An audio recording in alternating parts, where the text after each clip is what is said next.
kesempatan ini saya ingin mencoba menjelaskan tentang teori kritis dan tentang pemikiran penting dari Jürgen Habermas. Saat ini banyak yang katakanlah penasaran, ingin tahu apa itu teori kritis. Teori kritis dikenal juga dengan istilah teori kritik masyarakat. Teori kritis menurut Bertens itu diciptakan oleh Max Horkheimer sebagai pendiri daripada mazhab Frankfurt. Sebelum kita masuk ke teori-teori penting yang perlu kita pahami dari pemikiran Habermas ini, saya ingin mencoba menjelaskan siapa itu Jürgen Habermas. Jürgen Habermas itu seorang filosof berkebangsaan Jerman yang lahir pada 18 Juni 1929. Beliau adalah seorang filosof besar yang hari ini masih hidup. Beliau adalah penerus daripada teori kritis daripada mazhab Frankfurt. Mungkin nanti di video yang lain saya akan menjelaskan apa itu mazhab Frankfurt. Yang sekarang ini saya ingin mencoba menjelaskan tentang khusus tentang Habermas dan pemikiran-pemikiran daripada Habermas yang saya anggap penting untuk disampaikan kepada publik untuk dipahami. Kalau kita membahas tentang teori-teori Habermas secara luas, itu mungkin waktunya tidak cukup dan pembahasannya juga mungkin terlalu detail dan terlalu luas pembahasan di dalam pemikiran-pemikiran Habermas. Sekarang saya ingin mencoba menjelaskan yang umum dan dengan bahasa yang sederhana yang mudah dipahami oleh masyarakat. Habermas adalah di samping seorang filsuf, beliau juga seorang sosiolog atau seorang ilmuwan sosial. Beliau adalah generasi kedua dari mazhab Frankfurt. Mazhab Frankfurt generasi awal itu adalah tokoh-tokohnya itu adalah Max Horkheimer, Theodor Adorno, dan Herbert Marcuse. Tetapi generasi awal dari mazhab Frankfurt itu mengalami semacam jalan buntu untuk memecahkan problem-problem sosial. Nah, Habermas inilah sebagai generasi kedua yang melanjutkan pemikiran-pemikiran daripada teori kritis daripada mazhab Frankfurt itu. Maka ada istilah kalau disebut dengan mazhab Frankfurt itu tidak terlepas daripada nama Habermas. Ketika disebut Habermas, maka tidak bisa juga dipisahkan dari mazhab Frankfurt. Jadi sama antara mazhab Frankfurt, Habermas, teori kritis itu ada semacam kesamaan atau identik dengan satu sama lain. Habermas adalah seorang Marxis. Dia terinspirasi dari pemikiran Marxis dan dia juga sendiri mengakui sebagai seorang Marxis. Tetapi Habermas memodifikasi pemikiran-pemikiran Marxis itu. Kalau pemikiran Marxis yang katakanlah yang otentik itu mengandaikan sebuah perubahan sosial itu dengan kekerasan atau dengan revolusi dengan kekerasan. Tetapi Habermas menolak itu. Habermas memodifikasi pemikiran-pemikiran Marx, yaitu dia tidak setuju dengan perubahan-perubahan itu dilakukan dengan jalan kekerasan atau revolusi kekerasan. Itu perbedaan antara pemikiran Marx dan pemikiran Habermas. Tetapi dia terinspirasi oleh pemikiran Marxis. Habermas itu sendiri terinspirasi oleh pemikiran Marxis. Pada dekade 60-an, 70-an, Habermas adalah seorang ideolog, pernah menjadi ideolog daripada gerakan-gerakan mahasiswa Marxis. Dari sanalah ia tidak setuju dengan gerakan-gerakan mahasiswa yang bersifat anarkis, ya, yang bersifat kekerasan, yang dilakukan oleh para mahasiswa yang dikenal dengan istilah gerakan kiri baru. Itu melakukan gerakan-gerakan atau melakukan yang mereka anggap sebagai suatu bentuk perubahan-perubahan sosial, tetapi dengan kekerasan. Nah, Habermas menolak cara-cara seperti itu. Maka sampai-sampai Habermas itu ditinggalkan oleh gerakan atau oleh kelompok-kelompok mahasiswa-mahasiswa radikal pada waktu itu.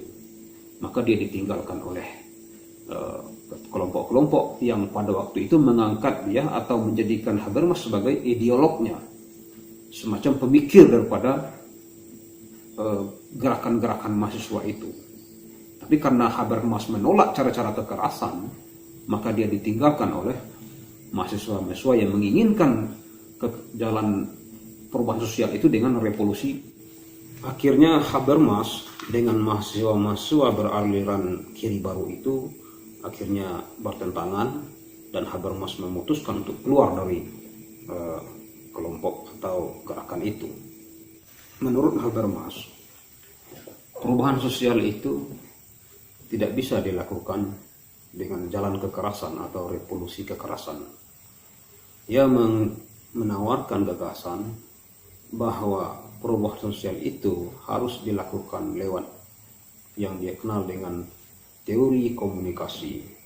Artinya masyarakat itu hanya bisa memecahkan problem sosial atau melakukan perubahan sosial itu dengan jalan komunikasi, atau yang dia kenal dengan istilah demokrasi radikal. Maksud demokrasi radikal yang dimaksud Habermas itu adalah bahwa segala problem masyarakat itu hanya bisa dipecahkan dengan jalan komunikasi, dengan jalan dialog, dengan jalan adu argumentasi secara rasional di ruang-ruang publik. Jadi dia mengganti cara-cara kekerasan yang dilakukan oleh kaum Marxis yang anarki, yang melakukan tindakan-tindakan anarkis itu dengan jalan komunikasi, dialog yang landasannya adalah rasionalitas. Masyarakat komunikatif yang membangun tindakan-tindakan komunikasi rasional itu dia sebut dengan istilah masyarakat komunikatif. Itu adalah masyarakat yang melakukan perubahan sosial dengan cara komunikasi, dengan cara argumentasi yang bersifat rasional, bukan dengan jalan melakukan tindakan-tindakan kekerasan atau revolusi dengan kekerasan. Nah, maka disinilah dibutuhkan yang dia istilahkan dengan istilah ruang publik.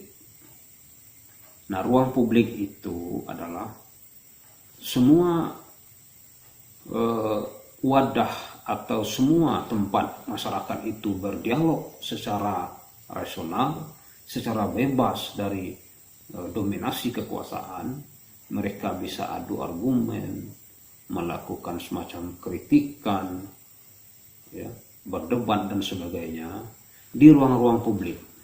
Ruang publik itu tidak hanya terbatas pada katakanlah forum-forum seminar ilmiah, katakanlah semacam tempat-tempat yang formal, ya, bukan hanya sebatas di kampus-kampus saja atau di ruang-ruang yang bersifat resmi, tetapi semua tempat yang bisa dijadikan masyarakat itu untuk berkomunikasi antar mereka, untuk berdialog, beradu argumen, itu adalah ruang publik. Jadi ruang publik itu bisa berbentuk ruang-ruang seminar, ruang-ruang debat, dialog, bahkan sampai kepada warung-warung kopi sekalipun, tempat masyarakat itu bisa berdialog, tempat masyarakat itu bisa berdebat, berargumen, berkomunikasi, itu adalah ruang publik menurut Habermas. Nah, ini harus dibuka lebar. Ruang publik itu harus dibuka lebar, ya. Kekuasaan itu tidak boleh mendominasi perbincangan-perbincangan atau dialog-dialog masyarakat itu. Jadi masyarakat itu bebas. Disitulah masyarakat itu menemukan semacam gagasan, ide, maka terbangunlah semacam konsensus. Nah, disitulah proses-proses perubahan sosial itu terjadi. Artinya perubahan sosial itu tidak dilakukan dengan cara kekerasan dari antar satu pihak ke pihak yang lain, tetapi perubahan sosial dilakukan oleh masyarakat itu sendiri lewat dialog-dialog atau argumen-argumen atau perdebatan-perdebatan antar masyarakat itu sendiri. Maka terbangun yang namanya konsensus. Jadi masyarakat itu ingin apa? Masyarakat itu ingin bagaimana? Masyarakat itu sendiri yang menentukan dengan jalan demokrasi radikal itu. Demokrasi radikal itu dimaksud bukan radikal dalam artian kekerasan, tapi demokrasi yang dilandasi dengan adu argumentasi.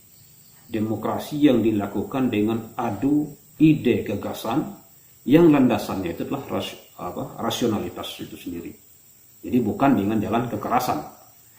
Ya, masyarakat komunikatif yang dimaksud Habermas itu adalah masyarakat yang tidak melakukan perubahan sosial dengan cara kekerasan, tetapi melakukan perubahan sosial itu dengan cara debat-debat di ruang publik.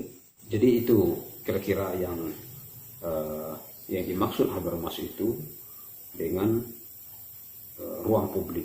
Jadi antara pemikiran Habermas tadi yang tentang teori kritis, ya kan, kemudian ruang publik, itu sebenarnya satu kesatuan yang tidak bisa dipisahkan. Maksud teori kritis itu adalah bagaimana membangun sikap kritis masyarakat terhadap problem sosial yang mereka hadapi.